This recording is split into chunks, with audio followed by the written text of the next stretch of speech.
આથી અન્ય સ્મૃતિમાં કહ્યું છે કે વેદને જાણનારા આર્ય પુરુષો જે કર્તવ્ય કાર્યની પ્રશંસા કરે છે તે ધર્મ છે. શિક્ષાપત્રીમાં ઓલો હું સત્સંગી જીવનમાં આ શ્લોક લખ્યો છે. શું લખ્યો છે શ્લોક? વાંચો તો.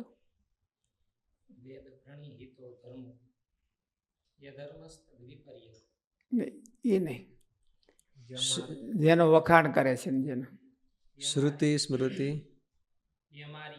યમાર્યા ક્રિયમાણમ હિ સ્તુવંત્યાગમ અવેદિનઃ યત ક્રિયમાણમ આર્યા સ્તુવંતિ સ્તુવંતિ અને યત ક્રિયમાણમ આર્યા નિંદંતિ.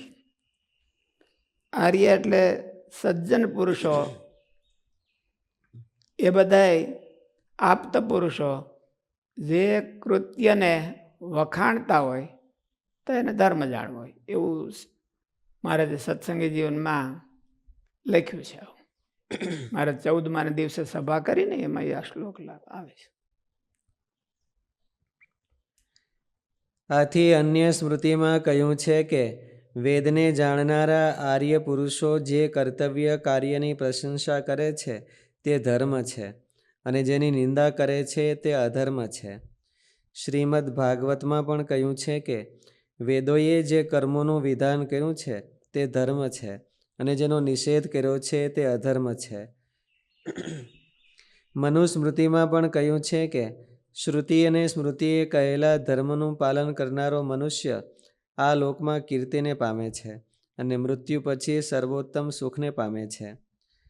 સદાચાર આવો વિસર્ગ કરવામાં ન આવે અને સદાચાર શબ્દને સ્મૃતિ શ્રુતિ સાથે જોડી દેવામાં આવે તો સદાચાર, શિષ્ટાચાર, શ્રુતિ અને સ્મૃતિ તેમણે પ્રતિપાદન કર્યો આવું વાક્ય બને તે પણ યોગ્ય જ છે. શ્રુતિ સ્મૃત્યુપપાદિતઃ સદાચાર અને સદાચાર તો હું ફેરાયો ભણનારા કયો સાંભળી લીધું તો એ ધ્યાન ન હોય એટલા માટે ફરીથી વાંચો તોય કદાચ ધ્યાનમાં આવે કે ન આવે. સદાચાર આવો વિસર્ગ કરવામાં ન આવે અને સદાચાર શબ્દને શ્રુતિ સ્મૃતિની સાથે જોડી દેવામાં આવે તો સદાચાર, શિષ્ટાચાર, શ્રુતિ અને સ્મૃતિ તેમણે પ્રતિપાદન કર્યો આવું વાક્ય બને તે પણ યોગ્ય જ છે. કારણ કે શ્રુતિ, સ્મૃતિ અને સદાચાર આ ત્રણેયને પ્રમાણરૂપ ગણ્યા છે. તે મોક્ષ ધર્મમાં કહ્યું ત્રણેયનું એલાઇટમેન્ટ થવું જોઈએ. એલાઇટમેન્ટ કે ને અલાઇનમેન્ટ એ થવું જોઈએ. ત્રણેય લાઈનમાં ન આવતા એને એકાદો એક વ્હીલ આમ જતું હોય તો ખાડામાં નાખે ખરું ક્યારેક. એટલે ત્રણેયનું અલાઇનમેન્ટ થવું જોઈએ. કોનું? શ્રુતિ અને સ્મૃતિ અને સદાચાર, સત્પુરુષ, શિષ્ટાચાર એવું કીધું. શિષ્ટાચાર એટલે એમાં બે શિષ્ટ અને આચાર. આચાર એટલે આચરણ અને શિષ્ટ પુરુષોનું આચરણ એટલે સદાચરણ. એમ પાછું એને શ્રુતિએ અને સ્મૃતિએ પ્રતિપાદન કરેલું હોવું જોઈએ તો એને ધર્મ જાણવો, એને ધર્મ કહેવાય. ગોપીનાથ પુરાણી સ્વામીએ સત્સંગી જીવનના બધાય વ્રત કરેલા તો એને ધર્મ જાણવો, સાધુઓનો ધર્મ જાણવો. સાધુઓનો હોય ને, સાધુને માટે કહેતું. એટલે શું કરવા કે સત્સંગી જીવનમાં એનું પ્રતિપાદન કર્યું છે અને પોતે આચરણમાં મૂક્યું છે તો એ સદાચાર કહેવાય. ત્રણેયનું અલાઇનમેન્ટ થઈ ગયું, અલાઇનમેન્ટ થયું. એ શાસ્ત્રમાં કીધું છે, આચરણમાં મૂક્યું છે, સારું આચરણ છે, સદાચરણ છે તો એને ધર્મ જાણવાનો. એવી રીતે નારાયણદાસ સ્વામી હતા તો એને વડતાલમાં સેવા કરતા હતા પોમા ભગતની. તો એ પ્રસાદની ઓલી બધા પ્રસાદીની વસ્તુઓ કે મારે એને નથી જોતી, તમે તો મારા ઉપર રાજી થાવ. તો એ પ્રશસ્ત આચરણ કહેવાય. એવું થાય એવો ત્યાગ ન આપે કોઈ માણસો રાખી ન શકે. તો એવું કરવું એ સાધુઓને માટે ધર્મ કહેવાય. શાસ્ત્રીજી મહારાજે એવું કાર્ય કર્યું હોય તો એને ધર્મ કહેવાય. બાળમુકુંદ સ્વામી, ગુણાતીતાન સ્વામી એને બધાએ એવું કર્યું હોય તો એને બધાને ધર્મ કહેવાય. એ શિષ્ટ પુરુષો તો હતા, એમનો જે આચાર અને શાસ્ત્રનો ટેકો મનમુખી ન હોવું જોઈએ. પછી શિષ્ટ પુરુષોએ કરવું હોય તો પોતાના મનની કલ્પનાથી કર્યું હોય તો એ ન હોવું જોઈએ.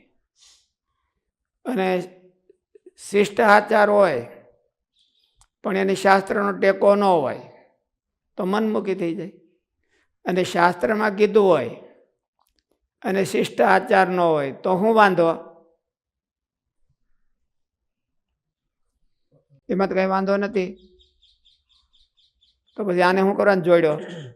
શિષ્ટ પુરુષનો આચારને શું કરવા જોડ્યો?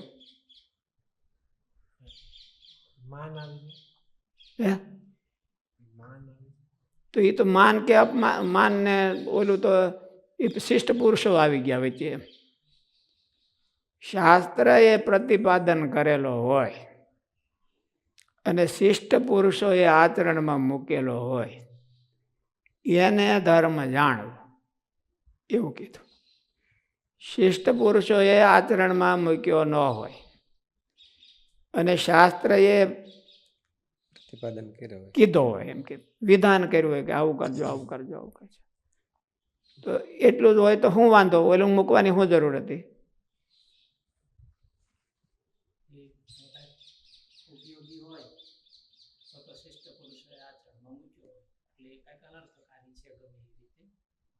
અનર્થકારી નથી.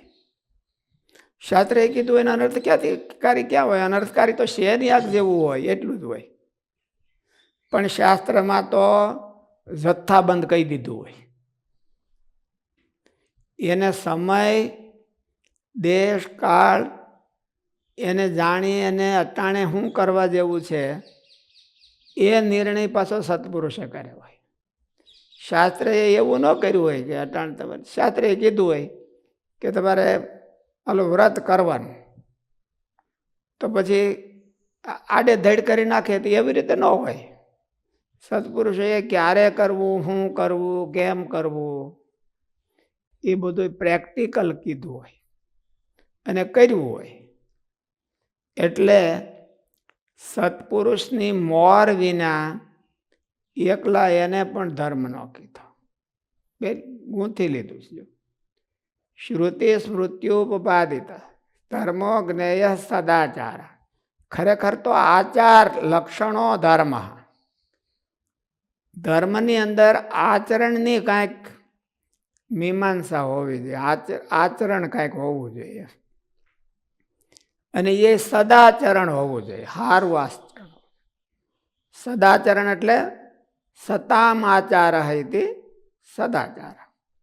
સત્પુરુષોનો આચાર હોય પોતપોતાના વર્ણના ધર્મ પ્રમાણે. ગ્રહસ્થ હોય તો જનક રાજાનો આચાર છે, એને રાજમાં રહી અને નિર્લેપ રહ્યા. આપણે બોટાદના શિવલાલભાઈ છે, દાદા ખાચર છે, પરબતભાઈ છે, એનું જે આચરણ એ ગ્રહસ્થને માટે ધર્મ થઈ ગયો. ગોપાળાન સ્વામીએ કર્યું હોય કે મુક્તાન સ્વામીએ કર્યું હોય, નિષ્કુળાન સ્વામીએ, ગુણાતીતાન સ્વામીએ, બાલમુકુંદ સ્વામી, નારાયણદાસ સ્વામી, શાસ્ત્રીજી મહારાજ, એનું જે પ્રશસ્ત આચરણ હોય અને શાસ્ત્રમાં એને ઓલું કીધું હોય તો એ બધો આપણે માટે ધર્મ કહેવાય. ધર્મો જ્ઞેય સદાચાર શ્રુતિ સ્મૃત્યુપપાદિત. શ્રુતિ અને સ્મૃતિ એને ટેકો ન આપતી હોય ને બહુ સારું આપણે લોકમાં બહુ વખાણ કરતા હોય ને આપણે ઢોલ વાગતા હોય તો એ ધર્મ ન ગણાય. આમાં એવું મારે ખાલી ઢોલ વાગે એટલે ધર્મ થઈ ગયો એવું ન હોય. સ્મૃતિનો કંઈક ટેકો જોઈ, શાસ્ત્રનો ટેકો જોઈ, તો એને કહેવાય. એટલે આગળ જે ગ્રહસ્થાશ્રમમાં સત્પુરુષો થઈ ગયા અને એણે જે આચરણ કર્યું હોય, મોટે ભાગે તો એ સ્મૃતિ અને સ્મૃતિમાંથી ચૂંટીને કર્યું હોય. શ્રુતિ અને સ્મૃતિમાં ઢગલા બંધ કહી દીધું હોય કે આટલું આટલું બધું સારું, પણ અટાણે દેશકાળને અનુસારે કયું વસ્તુ બરાબર સારી છે તો એને સત્પુરુષોએ એને સિલેક્શન કર્યું હોય, તો એના સિલેક્શનની મોર લાગવી જોઈએ. ઓલે પણ એ તો નકરું લિસ્ટ કર્યું કહેવાય, સિલેક્શન નથી કર્યું કહેવાય. એ લિસ્ટ કર્યું હોય એમાંથી સિલેક્શન કર્યું હોય. ગ્રહસ્થના સત્પુરુષો હોય, ગ્રહસ્થાશ્રમમાં રહી ગયેલા સત્પુરુષો હોય અને ત્યાગાશ્રમમાં રહી ગયેલા બધા સત્પુરુષો હોય, એણે બધા એને સિલેક્શન કરીને જે આચરણ કર્યું હોય તો એ ધર્મ કહેવાય. ધર્મની ડેફિનેશન છે. સદાચાર આવો વિસર્ગ કરવામાં ન આવે અને સદાચાર શબ્દને શ્રુતિ સ્મૃતિની સાથે માણસ પરંપરાને ન જોવે અને નકરું એમ કે સારું કરવું તો એને એમાં પ્રસિદ્ધિની ઈચ્છા હોય છે. પરંપરા અને શાસ્ત્ર હોય તો એને પ્રસન્નતાની ઈચ્છા હોય છે કે શાસ્ત્ર પ્રમાણે કરી, પરંપરા પ્રમાણે કરી તો આપણા દાદા પરદાદાઓ રાજી થાય અને ભગવાન રાજી થાય. આપણે તો દાદા પરદાદા ભગવાન કહેવાય. ગ્રહસ્થને તો દાદા પરદાદા તો કાંઈ એવું બહુ ન હોય, પણ ભગવાન રાજી થાય અને સત્પુરુષો રાજી થાય. એના દાદા તો ક્યારેક ઊંધાય હોય, ઘણી વખત આવું બને, એટલે એ રાજી ન થાય, પણ ભગવાન ને ભગવાનના ભક્તો રાજી થાય. એટલે પરંપરા હોવી જોઈએ, એની બધાની એક લાઈન હોવી છે. શાસ્ત્રો અને પરંપરા અને આચરણ એને હોવી જોઈએ, એટલે તો એને ધર્મ કહેવાય, નહીં તો ધર્મ ન કહેવાય. રેખા માત્રમ ન વ્યતિયુ નિયંતુર્નેમિ વૃત્તય પ્રજાતસ્ય. દિલીપ રાજાની પ્રજા કેવી હતી? રેખા માત્રમ ન વ્યતિયુ.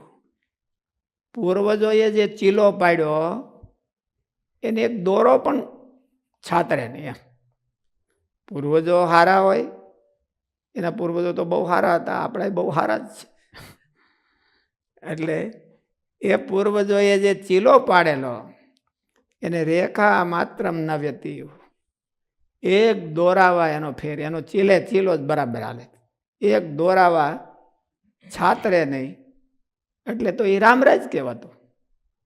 રામરાજનું બીજું હું, હવ પોતપોતાની મરજી પ્રમાણે ક્યાંક ગોતી આવીને સીધા કે ઓલા પોતાના બુલેટિન બહાર પાડી દે એટલે એમ રામરાજ થઈ જાય. રેખા માત્રમ ન વ્યતિયુ નિયંતુર્નેમિ વૃત્તય. એટલે એને તો રામરાજ કહેવાતું. સદાચાર આવો વિસર્ગ કરવામાં ન આવે અને સદાચાર શબ્દને શ્રુતિ સ્મૃતિની સાથે જોડી દેવામાં આવે તો સદાચાર, શિષ્ટાચાર, શ્રુતિ અને શિષ્ટ પુરુષોનું આચરણ. વિસર્ગ ન હોય તો શિષ્ટ પુરુષોનું આચરણ થાય અને વિસર્ગ હોય તો સદાચરણ થાય. એવો અર્થ બહુ જાજો ફેરફાર નથી, બેનો એક જ અર્થ છે. પણ આ તો આ આવ્યું હોય તો મગજમાં ભણવા વાળાને ન આવે એટલા માટે શાસ્ત્રમાં લખ્યું છે. દુર્યોધન જે યજ્ઞ કરતો હતો તો એ તો શાસ્ત્રોમાં પણ લખ્યું છે અને શિષ્ટાચાર હતો તો દુર્યોધનના આચરણમાં ભાઈ હલો શું અધર્મ હતો કયો? દુર્યોધન યુધિષ્ઠિર કરતા સારું આચરણ કરતો હતો.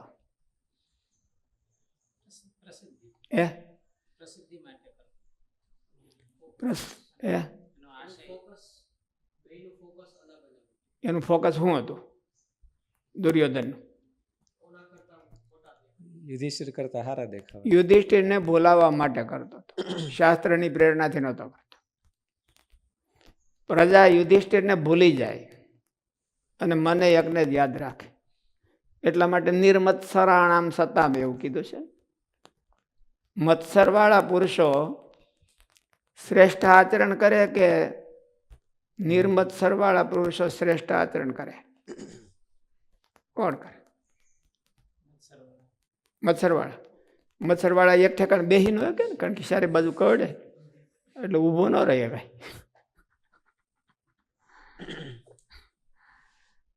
તો શ્રેષ્ઠ આચરણ કોનું? એને ધર્મ કેમ ન કહેવો? એટલા માટે તો કીધું કે શાસ્ત્ર ઓલું શ્રેષ્ઠ ખાલી શ્રેષ્ઠ આચરણ એવું નથી કીધું. શ્રુતિ અને સ્મૃતિ એની પ્રેરણાથી નોદના લક્ષણો ધર્મો પ્રેરણા આવવી જોઈએ. તમને કોણ ઇન્સ્પાયર કરે છે અને કોનાથી તમે ઓરિએન્ટેડ છો? ઘણા માન ઓરિએન્ટેડ માણસો હોય, કોઈ મત્સર ઓરિએન્ટેડ માણસો હોય, કોઈ કાંઈ ઓરિએન્ટેડ હોય. ભગવાન ઓરિએન્ટેડ ન હોય. ભગવાને આમ કીધું છે એટલે આપણે આમ કરવું છે, કે ભગવાનને રાજી કરવા માટે આમ કરવું છે, એ હોય તો એમાં ધર્મનું લક્ષણ આવે. એવું ન હોય ને ઊંચું આચરણ હોય તો ધર્મનું લક્ષણ ન આવે. દુર્યોધન કરતો તો તમે બહુ સારું ગોતી કાઢ્યું, પણ દુર્યોધનમાંથી પ્રેરણા બહુ નહીં લેતા.